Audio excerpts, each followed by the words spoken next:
बहुत देर कर दी मेहरबां आते आते, सांप निकल गया लकीर पीटते रह गए। This is Najibul Hasnain honestly speaking. Pakistan और बांग्लादेश की सीरीज 2-1 से बांग्लादेश ने अपने नाम की, उस पर बात करेंगे। मैनचेस्टर टेस्ट में आज के दिन का खेल इंग्लैंड के नाम रहा, उस पर बात करेंगे। और साथ साथ बात होगी एशिया कप के हवाले से, जो इजलास हुआ वहीं खड़े हैं जहां इजलास से पहले खड़े थे। तो सबसे पहले जो होना था वो तो हो गया। अगर इस तरह की परफॉर्मेंस पाकिस्तान टीम ने पिछले मैच में दिखाई होती ना, तो रिजल्ट कुछ और होते। लेकिन ये बांग्लादेश गए थे हमारी मट्टी पलीत कराने, वो करा दी इन्होंने। बांग्लादेश यकीनन अपनी कंडीशन में एक बेहतरीन टीम है, इसमें कोई दो राय नहीं है। ये मैं इसलिए नहीं कह रहा कि उन्होंने पाकिस्तान को हराया है।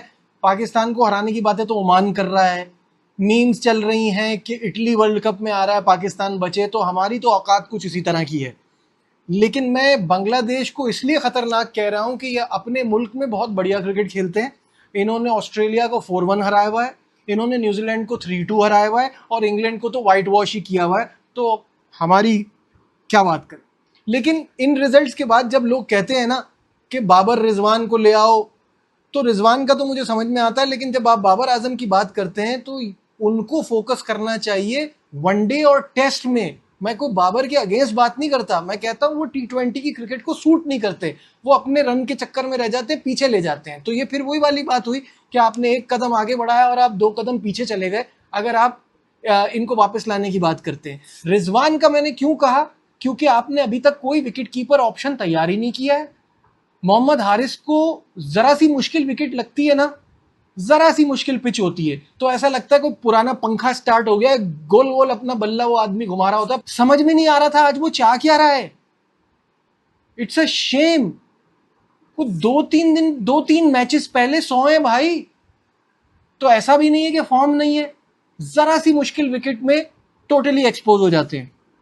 हसन नवाज में स्किल है, हसन नवाज बहुत एक्साइटिंग प्लेयर लगता है, लेकिन टेक्निक में बहुत सारे फ्लॉज हैं, उस पर काम करना पड़ेगा। साइम अयूब मुझे लगता है सर्कस चला जाए तो ज़्यादा बेहतर है, क्योंकि इतना टैलेंटेड प्लेयर है, सब कुछ हम जानते हैं। लेकिन मैं ये वाले शॉट दिखा दूं, मैं वो वाले शॉट दिखा दूं, सबने देख लिए यार। पहले रन्स तो बनाओ, अपने नाम के आगे रन्स तो दिखाओ, उसके बाद ये सब शॉट्स भी दिखा देना। हाँ, साहबजादा फरहान के साथ तो जो ज्यादती होती है ना, उसकी दूसरी मिसाल नहीं मिलती।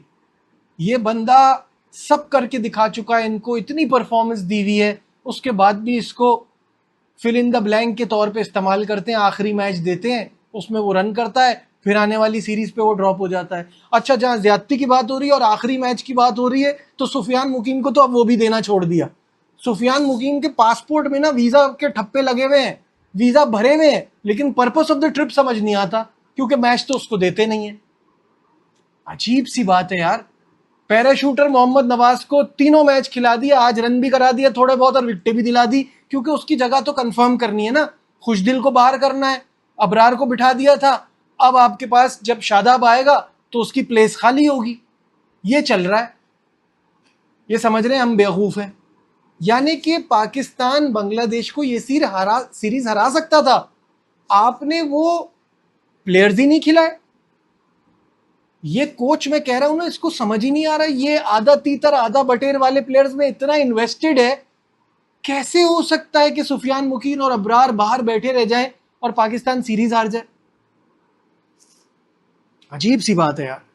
खैर, आज के मैच में पाकिस्तान ने 2 तब्दीलियां की, Sahibzada Farhan in place of Fakhar और Hussain Talat in place of Khushdil. Bangladesh ने टॉस जीता और पाकिस्तान को बैटिंग की दावत दी, और मैनेजमेंट को तो शर्म नहीं आएगी, लेकिन साहबजादा फरहान ने आज 63 रन किए, 41 बॉल पे बेस रखी, आज जीत की इस मैच में। साइम अयूब ने 21 रन किए 15 बॉलों पे, वो भी बहुत ज़्यादा लग रहे हैं, क्योंकि जब से वो इंजरी के बाद आए हैं एटीट्यूड उनका स्काई हाई है, परफॉर्मेंस बहुत नीचे है।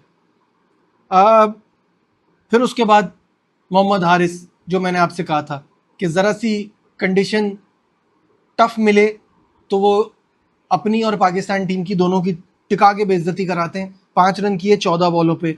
हसन नवाज ने ज़रा सी फायरी इनिंग्स खेली, 33 रन 17 बॉलों पे, और उसके बाद मोहम्मद नवाज ने भी थोड़े बहुत रन ऐड किए, 16 बॉलों पे 27 किए, क्योंकि माइक हैसन दूसरों की कुर्बानियाँ दिलवा के इनकी जगह तो कंफर्म करना चाह रहे हैं। So Pakistan manage to score 178 for 7। जवाब में बांग्लादेश, क्योंकि 5 तब्दीलियां थी टीम में, उन्होंने पाकिस्तान को इतना ईजी लिया हुआ था कि इसकी वजह से वो वाइट वॉश नहीं कर पाए, वरना वो ये भी कर सकते थे। 104 पर पूरी टीम आउट हुई, सैफुद्दीन के 35 के अलावा कुछ नहीं दिखा। इस सीरीज में pick of the bowler overall इस सीरीज में सलमान मिर्जा ने बड़ा इंप्रेस किया। आज भी वैसा ही हुआ, 3 for 20। फ़हीम ने भी 2 विकेटें ली, 13 रन देके, और नवाज की भी 2 विकेटें रहीं। तो ये सीरीज इस तरह से इख्तिताम को पहुंची। पाकिस्तान ने 2-1 से यहाँ शिकस्त का सामना पाकिस्तान को करना पड़ा। खैर, मूविंग ऑन, मैनचेस्टर टेस्ट की भी बात कर लेते हैं, जहां समझ नहीं आया कि हम बार बार एक ही बात कर रहे हैं। इस पूरी सीरीज में रिजल्ट चाहे ना बताएं, इंडिया बहुत अच्छा खेला। इस टेस्ट मैच में ऐसा नहीं हो रहा। डिफेंसिव अप्रोच के साथ एक बहुत शानदार विकेट पे इंडिया ने बहुत स्लो खेला और 358 पर ऑल आउट हुई। और शानदार बॉलिंग परफॉर्मेंस रही बेन स्टोक्स की, वो इनके मेन बॉलर इस सीरीज में बने हुए हैं। खैर, जवाब में इंग्लैंड ने 225 किए हैं 2 विकेटों के नुकसान पे 46 ओवर्स में। और यकीन माने, पाकिस्तान टीम वनडे में इतना तेज नहीं खेलती जितना तेज जैक क्रॉली और बेन डकेट शुरू में खेल गए। 84 जैक क्रॉली ने किए और बेन डकेट 94 पे आउट हुए। अनलकी रहे कि वो सेंचुरी नहीं कर पाए, वरना खेला उन्होंने बहुत शानदार था। इस वक्त ओली पोप और जो रूट 20 और 11 के स्कोर पर नॉट आउट हैं। 225 for 2 ये स्कोर है इस वक्त इंग्लैंड का। बहुत ही कमांडिंग पोजीशन में है। आखिरी दिन बारिश है तो ये मैच ड्रॉ की तरफ जाता है तो समझ में आता है, अदरवाइज इंग्लैंड के चांसेस बहुत अच्छे हैं, क्योंकि उन्होंने बहुत अच्छी क्रिकेट खेली है इस टेस्ट मैच में अभी तक। अब थोड़ी सी बात कर लेते हैं उस मामले की जो अटकावा का अटकावा ही है। भारत ने मामला फिर लटका दिया है, एशिया कप फिर से अटक गया है। एक दिन लगता है कि तमाम मामला सॉल्व हो गए हैं, मैटर जो है वो रिजॉल्व हो जाएगा, फिर अगले दिन कोई मनूस खबर आती है। कल तक लग रहा था कि भारत एसीसी के इजलास में शामिल हो रहा है तो फिर सारी चीज़ें ख़त्म हो जाएंगी। आज जो है उन्होंने फिर उसको वहीं का वहीं रोक दिया है, यानी कि जहां इजलास से पहले थे वहीं हैं। कुछ ऐसे इंपॉर्टेंट पॉइंट्स हैं जिनका रिजल्ट नहीं निकल पाया, तो यानी कि ये कहना गलत नहीं होगा कि इजलास बेनतीजा रहा। मोहसिन नकवी की सरबराही में ये इजलास हुआ। ऑनलाइन शरीक हुए भारत की तरफ से राजीव शुक्ला। उन्होंने कोई अभी तक स्टेटमेंट नहीं दिया। उन्होंने कहा we will get back to you, तमाम मामला डिसाइड करके हम वापस आएंगे। इजलास के बाद मोहसिन नकवी का कहना था कि मीटिंग बहुत ही अच्छी रही, बड़ी यादगार रही और भारतीय क्रिकेट बोर्ड से बातचीत जारी रहेगी और जल्द ही हम अपडेट करेंगे और कोई अच्छे सोल्यूशन पर आएंगे। मुझे समझ नहीं आ रहा कि ये बीसीसीआई इसको लटका क्यों रहा है। जो आपने फैसला करना है, चाहे खेलना है चाहे नहीं खेलना, वो क्लियरली बताइए ताकि सबको पता चल जाए कि किस तरफ जा रहे हैं।